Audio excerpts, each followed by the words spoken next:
The morning sun reflected off the steel-gray surface of the Atlantic, casting sharp glimmers across the open water. The Coast Guard cutter Valor cruised steadily, its crew focused and silent. Commander James Reese stood on the bridge, binoculars raised, squinting toward the horizon where a sleek vessel cut through the waves with too much grace, too much silence, and far too little communication. The yacht had slipped past 2 no-entry zones and ignored 3 hails on secured channels. That alone was enough to trigger protocol, but what struck Reese was how clean the vessel appeared on radar. No name, no transponder ID, no registry, just a ghost ship in luxury trappings. The call had come in 2 hours prior, encrypted and urgent. A private tip had flagged an unidentified watercraft heading toward a heavily surveilled section of the coastline. The coordinates put it near Cresthaven shores, a gated seaside community protected by both its wealth and influence. Only dignitaries, diplomats, and billionaires owned homes in that enclave, and they liked it that way. Unauthorized boats weren't just unwanted, they were treated as potential threats. Reese had been in the Coast Guard long enough to trust his instincts, and right now his gut twisted with unease. He lowered his binoculars and gave the signal. Approach and prepare for boarding, non-lethal containment only. Within minutes, 2 smaller interceptor boats deployed from the Valor's sides and zipped through the chop, flanking the mystery yacht with precision. The vessel didn't alter course, didn't slow down, didn't raise alarms. It just glided forward, smooth and oblivious or deliberately indifferent. That was another red flag. Most skippers would panic at the sight of military craft converging. This captain seemed to invite it. Reese boarded the Zodiac and joined his team as they neared the yacht's starboard side. He could see now that the hull bore no name, but it gleamed fresh paint, polished chrome, and imported tick decks. The kind of boat that screamed power, but whispered danger. As they drew closer, a single man appeared at the helm. He wore a black collared shirt, crisp as if it had just been pressed. Sunglasses masked his eyes, and he stood with a stillness that only came from either intense training or total arrogance. U.S. Coast Guard, Reese shouted. Kill your engines and prepare to be boarded. The man complied without delay. Turning off the engines with the flick of a switch, the yacht drifted to a slow stop, and a silence fell over the water, broken only by the distant cry of gulls and the hum of the Valor in the background. Reese and his team ascended the ladder and stepped onto the deck, hands on holsters, scanning for signs of crew. But there was only the captain. Name and registration, Reese demanded. Stepping forward, the man reached into a waterproof folder, resting on a nearby navigation table, and handed over a document. Reese flipped it open and froze. His eyes narrowed as he read the name. Then he read it again. Behind him, Ensign Diaz peeked over his shoulder and took a full step back. Sir, that can't be real, Diaz muttered under his breath. Reese's jaw locked. The document was legitimate presidential seal, classified clearance markings, and a field order so far above his pay grade it may as well have been written in another language. But it wasn't the paper that chilled him. It was the name, Commander Elias Cale, a name known in elite defense circles, but never spoken publicly. A man whose service jacket was sealed tighter than Fort Knox. Rumors whispered about his operations across foreign waters, takedowns of international smugglers, black site extractions, even alleged undercover missions that turned governments upside down. Reese remembered hearing that name years ago during a NATO exercise. An admiral had made an offhand comment, "If Cale's involved, don't ask questions, just get out of the way." At the time, Reese had thought it was hyperbole. Now, standing 3 feet away from the man himself, he wasn't so sure. On assignment, Cale said calmly. His voice was low, even, with a strange sense of gravity. I'm not here to disrupt your patrol, but your presence here, while appreciated, is unnecessary. Reese's instincts told him to challenge the man, demand details, assert jurisdiction, but something deeper warned him not to. The air had shifted. His team felt it too. There was attention, but not the aggressive kind. This was the kind of silence that came before a storm. The man in front of them wasn't dangerous because he threatened violence, he was dangerous because he didn't have to. You're headed for Cresthaven, Reese asked, voice clipped. Cale nodded once. And I'm expected. Reese glanced at the classified document again, noting a signature that looked disturbingly familiar. A federal undersecretary, maybe even higher. This wasn't just some rogue agent or covert freelance op. This was sanctioned, deeply sanctioned. Understood, Reese said finally. He turned to his team. Stand down. Return to vessel. As they descended the ladder, no one spoke. No one needed to. A man behind them wasn't a suspect. He was a shadow one that answered to forces far beyond their scope. Reese would file the report, but he already knew what the response would be. Case closed. Do not pursue. And as the yacht fired back up and continued toward the distant silhouette of Cresthaven shores, Commander James Reese had only one thought: whatever this man was coming to uncover, someone on land was about to have a very, very bad day. The dossier still felt heavy in Commander Reese's hands. Even after he'd returned to the Valor, he set it on the steel table in the operations room, its seal catching the light, glinting like a quiet warning. The rest of his team kept glancing at it with unease, exchanging silent looks. No one dared to speak the name that had sent a chill through every man on deck: Commander Elias Cale. That name didn't belong on a pleasure yacht or even in a typical intelligence file. It belonged in whispers behind closed doors, in briefings where even high-ranking officers were told to clear the room. But here it was, typed in bold next to a digital watermark from Homeland Security and an ultra-classified insignia that few had ever seen outside war zones or Black Ops missions. Reese tapped his fingers restlessly against the table. He had dealt with cartel intercepts, hostage extractions, even chemical threats, but this was something else entirely. He had seen ghosts pass through the Coast Guard's radar before, people operating just above accountability, answering only to a select few in DC. Cale was one of them, and the fact that he was coming here under the guise of a routine boat trip was the biggest red flag of all. Reese stood and made the call he had been dreading. The secure line buzzed once, then connected. This is Commander Reese, Sector 18. We have a situation. Code Indigo. Priority confirmation of Asset EK moving into restricted coastal territory. There was silence on the line for a full 5 seconds. Then a voice replied, clipped and alert. Repeat. Asset confirmation. Confirmed. Elias Cale. Document signed by Undersecretary Langford. No resistance. He claimed operational clearance. He's headed toward Cresthaven shores. Another pause, longer this time. Understood. You're to stand down, maintain surveillance from a distance. Do not engage, do not communicate, do not follow. We'll take it from here. The line went dead before Reese could respond. He stared at the silent receiver for a moment before setting it down, a muscle ticking in his jaw. Whatever Cale was here to do, it wasn't just another field assignment. It was something that even the Coast Guard wasn't allowed to breathe near, and that meant someone high up had reason to fear what he might uncover. Back aboard the yacht, Cale leaned against the mahogany rail, letting the wind whip through his short-cropped hair. Behind his mirrored glasses, his eyes scanned the horizon, unbothered by the early attention. He knew they'd step back. They always did. His name wasn't just a shield, it was a key to the back door of any institution in America. And right now that door led to Cresthaven. Beneath the deck, in a hidden compartment not logged on any official vessel blueprints, lay another file. Not the clearance documents. Not the diplomatic cover. This one was different, personal, yet damning. Pages of surveillance photos, financial transfers, HOA board minutes, and a list of residents flagged for investigation. On top of it all was a handwritten note from the Secretary of Homeland Security himself. We need eyes inside. Too much money. Too many ties to federal contracts, HOA corruption. Yes, but it's bigger than property disputes. Think infrastructure, fraud, espionage, foreign laundering. You're not just there to observe. Clean it up. Cale closed the compartment and locked it with a thumbprint seal. He didn't need a briefing. He'd already done his research. He knew that Cresthaven Shores wasn't just an exclusive community, it was a fortress of secrets. The kind of place where privacy wasn't a perk, but a weapon, gated not just from the public, but from accountability. The captain's arrival had already caused a stir on shore. At the marina, an HOA security officer spotted the yacht from a drone camera and immediately placed a call to the board president, Victor Holden. Within moments, Holden stood in front of a panoramic window in his beachfront estate, looking out toward the growing dot on the water with barely contained fury. Who the hell is that? He wasn't scheduled. That slip is pre-served. The security manager on the line stammered, Sir, we don't have any registry, no code, no ID tag, but there's Coast Guard movement. Looked like an intercept. But they backed off. Fast. Holden's blood ran cold.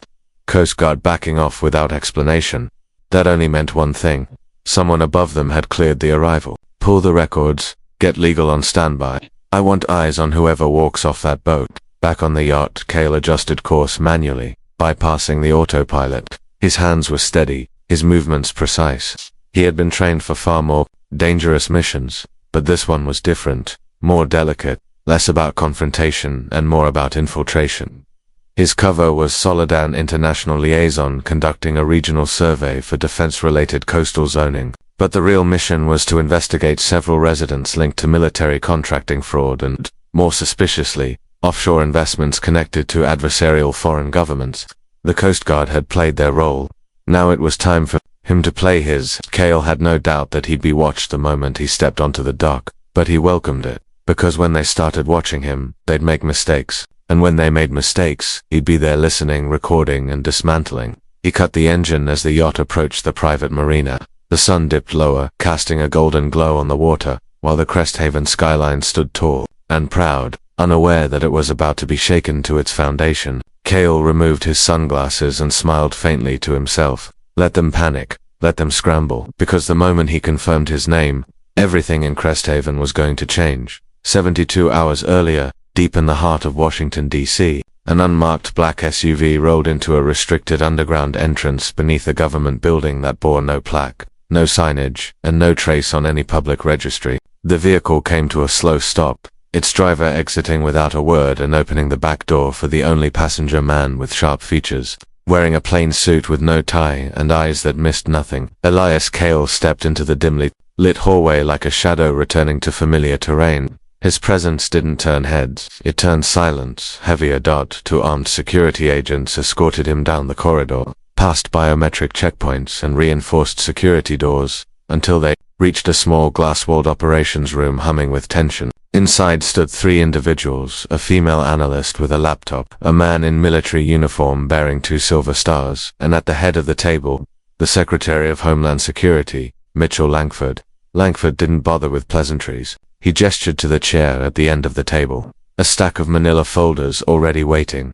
"Glad you came, Cale," he said, his voice gravel-laced and sharp from years of classified decisions. "What I'm about to share isn't just above top secret. It's above politics, above media. Hell, it's above some parts of the Pentagon." Cale sat without responding, flipping open the top folder. A high-resolution aerial image stared back at him, a cluster of waterfront mansions, manicured lawns, and private docks arranged like a jewel-studded necklace along a crescent-shaped cove.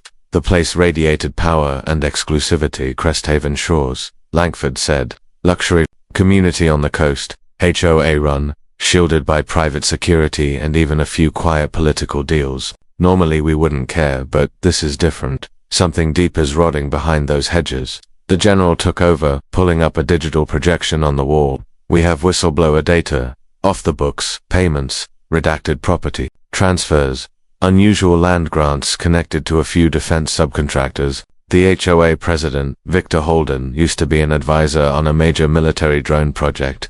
Somehow, his lifestyle's doubled since retirement. A few other residents, former lobbyists, offshore investors, and one guy with rumored connections to Russian capital through front companies in the Caymans." Cale turned a page.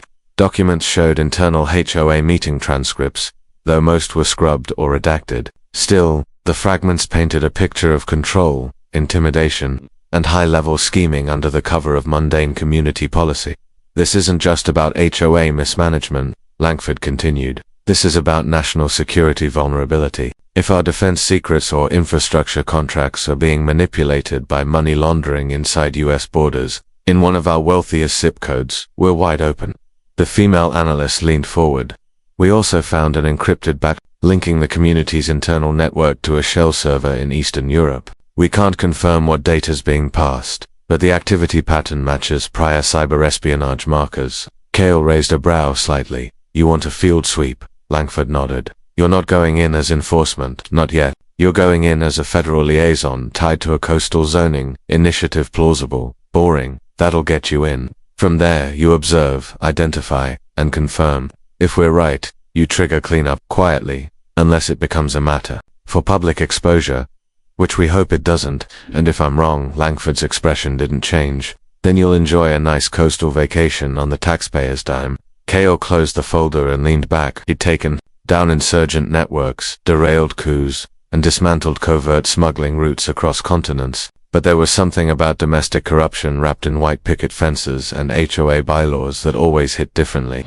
It was never just about the money, it was about control, and when that control infected the bones of a community, it had a way of rotting upward. I'll need a vessel with compartmentalized storage, electronic masking, and diplomatic tags, Cale said, without hesitation, and I want to pick my own route. No direct deployment from base. Langford glanced at the general, who nodded. Already arranged, Langford replied. A luxury-class hybrid yacht kitted with a secure suite and defensive measures that won't show up on any scanner. All papered as a private asset, under a federal trust. The general slid a slim passport across the table. Alias is built, civilian title, background won't raise alarms. But once you step into that community, understand this: you're entering a place where favors protect criminals more than laws ever could. They know how to make people disappear without fingerprints, and if they figure out who you really are, they won't, Cale said flatly. Standing, he took the passport, slid it into his inner coat pocket, and gave a subtle nod. But if they try anything, neither will they. Langford cracked a rare smile. That's why we called you. Cale walked out the way he came, escorted by no one this time. Behind him, the operations room returned to its murmured urgency. The next 72 hours would be critical: every contact, every surveillance angle, every intercepted message. But Cale wouldn't need updates. He trusted his training, his instincts, and the quiet rage he carried from years of seeing the elite abuse their shields of influence. As he boarded the yacht later that evening, docked in a secure bay an hour south of DC, the sun was already dipping into the sea. He took the helm, entered the coordinates manually, and throttled toward the horizon. He didn't need a full tactical team. Not this time. Just the wind at his back, a sealed compartment of truth beneath his feet, and a silent mission that had already begun the moment he said yes. The yacht slipped quietly into its assigned dock at Cresthaven shores, moving with the kind of precision that suggested it belonged, though no one on shore had seen it before. The harbor security team, mostly ex-military and hired through private contracts, watched from the shadows. A silent alarm had already gone off. The marina manager, pressed into his office by HOA President Victor Holden, had received strict instructions: don't engage, don't speak, don't approach until they understood exactly who had just arrived. But within minutes of the vessel's mooring, several higher-resolution security cameras were already trained on its deck, feeding live footage into the community's surveillance hub. Cale stepped off the boat with an air of disarming ease, dressed in tailored civilian clothes and carrying a slim, carbon-black briefcase. A subtle diplomatic tag on the handle identified him as a zoning liaison from a subcommittee affiliated with Coastal Infrastructure, a department so layered and bureaucratic. No one in the HOA could confirm whether he had the right to be there or not, which was exactly the point. He walked past the guard booth without so much as a glance. The officer inside opened his mouth to ask for ID, then caught a glimpse of the badge Cale casually flashed, embedded with a biometric chip, rimmed with a silver band reserved for level 7 clearance. The officer froze, said nothing, watched Cale disappear up the polished steps toward the main residential circle. Inside the gates of Cresthaven, reality operated on a different frequency. Mansions loomed like monuments to excess, perfectly landscaped. Hedges and pristine walkways hid deeper secrets. Cale had studied the community layout before arriving. He knew every property line, every owner, every shell company tied to false names. What looked like domestic luxury was, in truth, a silent game of influence and old money laundering itself clean. He passed the residence of Gregory Spence, a former cybersecurity contractor now living off-grid with a fleet of imported vehicles, and a digital footprint scrubbed so well it bordered on the suspicious. Then there was the Carmichael stat, ostensibly owned by a luxury interior designer, but Cale's files had already linked it to a Singapore-based account traced to stolen military satellite components.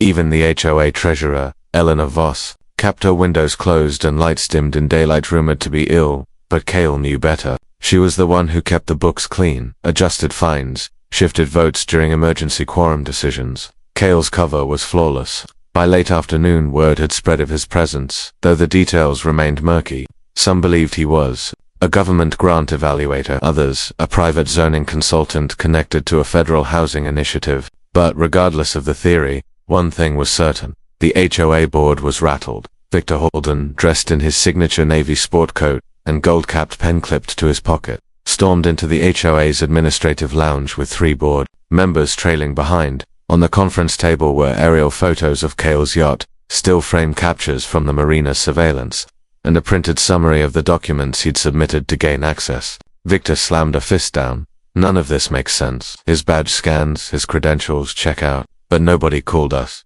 Nobody sent a heads up. This is a breach. One of the board members, Charles Duran, frowned at the table. But what if it's not a breach? What if it's an inspection? Something we weren't supposed to know about. Eleanor Voss leaned forward, her tone sharper than usual. There's no record of funding or development audits scheduled this quarter, unless, she trailed off, eyes narrowing, unless someone higher than us ordered this. She finished. Victor's eyes hardened. Then we keep quiet. We don't confront him. We don't alert the residents. No leaks, no panic. But it was already too late for that. Cale had already begun embedding himself. He toured the HOA's public zoning files and asked pointed questions about storm drainage, easements, and water access policies. He requested data logs from the private roadways tied to traffic impact modeling. On the surface, it was all legitimate, boring, technical, but each request subtly intersected with past decisions the board had covered up. Emergency funds redirected, contracts awarded to dummy corporations, permits pushed through with suspicious speed. Later that evening, Cale returned to his yacht. He entered the lower deck and activated a secure transmitter, its interface blinking green as a signal. Locked onto a defense satellite miles above the Earth, he began uploading encrypted copies of everything he'd gathered so far: names, timestamps, video feeds. It was all being backed up off-site in real time. There would be no hiding this if the mission went sideways. By the time night fell, 2 board members had already made calls to old friends in DC asking coded questions, hinting at a stranger moving through their quiet kingdom. One received no answer. The other was told simply, "Do not interfere. Walk carefully." Cale stood at the end of the dock, arms crossed, watching the glowing windows of the mansions above. He knew these types. They wore civility like a mask, but operated like syndicates. They hid behind non-disclosure agreements and bylaws, but they weren't invincible. They were arrogant, and arrogance left trails. In the stillness of the coastal night, a storm was brewing, not the kind made of thunder and rain but of consequence, the kind that revealed the rot beneath marble floors and ivy-covered gates. Cale didn't need to knock on their doors. He was already inside the walls, and the deeper he looked, the more certain he became Cresthaven wasn't just corrupt, it was complicit. The HOA board meeting was called under the pretense of a routine quarterly review, but everyone in the room knew that wasn't the reason they had gathered. The meeting hall, usually half empty and filled with the gentle murmur of board residents, discussing landscaping policies or pet regulations, now buzzed with something sharper: tension, unease, anticipation. Word had spread, despite the board's attempts to keep things quiet. The new man, the Federal One, had requested attendance, and no one had dared to refuse him. Victor Holden sat at the head of the long oak table, trying to maintain his composure. His tailored suit, his polished cufflinks, and his confident tonal, carefully constructed to present the image of control, but behind his eyes was panic. Elias Cale sat halfway down the table, perfectly still, a slim laptop in front of him, and a glass of water untouched at his side. He hadn't said a word since taking his seat. He didn't need to. His presence alone was enough to shift the entire atmosphere. Behind him sat a handful of residents and property owners, all waiting for the usual charade of community updates. But as the minutes ticked by and the routine agenda was quietly abandoned, it became clear that something much bigger was about to unfold. Victor cleared his throat. "Let's begin. We'd like to start with some updates from our guest regarding the coastal zoning assessment." Cale finally spoke. "I'm not here to discuss zoning." The room stilled. No one moved. Cale tapped a key on his laptop, and the large screen behind him flickered to life. A series of satellite images filled the displayed detailed aerial views of Cresthaven shores, highlighting parcels of land that had quietly changed hands over the past 2 years. Then came overlays, flagged transactions, unusual routing of HOA funds, metadata from internal board communications. He turned to face the board. "You're not under audit, you're under investigation." Victor's hand twitched against the table. "You can't be serious." Cale turned, his eyes toward him. "You've used the HOA as a financial shield for laundering millions in offshore revenue tied to illegal government contracts. You've falsified property development permits, funneled board approval votes through proxy members, and created a system where community fees are used to fund your private ventures under the guise of infrastructure improvements." Eleanor Voss stood, pale and shaking. "That's absurd. This is highly irregular." Cale cut her off. "Irregular? What's irregular is the fact that you signed a contract last year for emergency seawall repairs to a company that doesn't exist. That contract was paid in full, and the funds disappeared into a Turkish subsidiary linked to a known shell bank in Malta. I can show you the wire trail, the IP logins, and the internal emails. Gasps rippled through the room. A few residents looked at one another, stunned. Some were shocked. Others not surprised, just quiet. Kale continued, unbothered. It's not just finances. You've used your authority here to silence whistleblowers. Do you remember Mark Renard, the groundskeeper who resigned last fall? His exit was listed as voluntary. It wasn't he was fired after reporting construction irregularities on Lot 14B. Irregularities that exposed asbestos removal violations and unpermitted building expansion. He filed a report to county inspectors. That report was intercepted before it ever left the HOA office.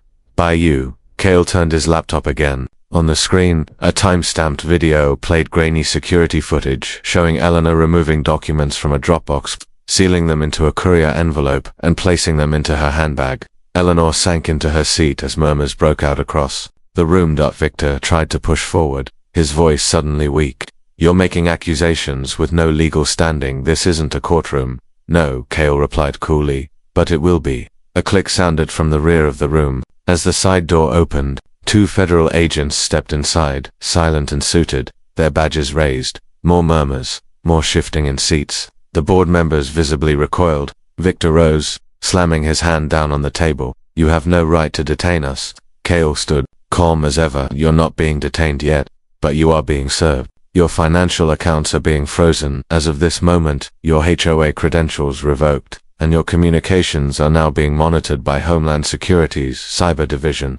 One by one, the agents approached the board members, handing over thick packets of documentation and legal summons. The room seemed to collapse under its own gravity. Board members who once walked the streets like royalty now looked like defendants in a courtroom. They couldn't escape. Kale addressed the room one final time. This community deserves transparency, deserves accountability. You've built a wall of privilege and called it protection, but what you've really built is a facade one that's now crumbling under the weight of your own greed. The HOA is no longer yours to control. Starting today, federal oversight begins. And just like that, he closed his laptop, picked up his briefcase, and turned toward the exit. Residents watched him go in stunned silence. No applause, no confrontation, just realization. The kind that came too late. Outside, the wind had picked up slightly. The marina below sparkled with the soft glow of dock lights. Kale didn't look back as he stepped aboard his yacht. Engines roared softly to life, cutting through the silence like a whisper.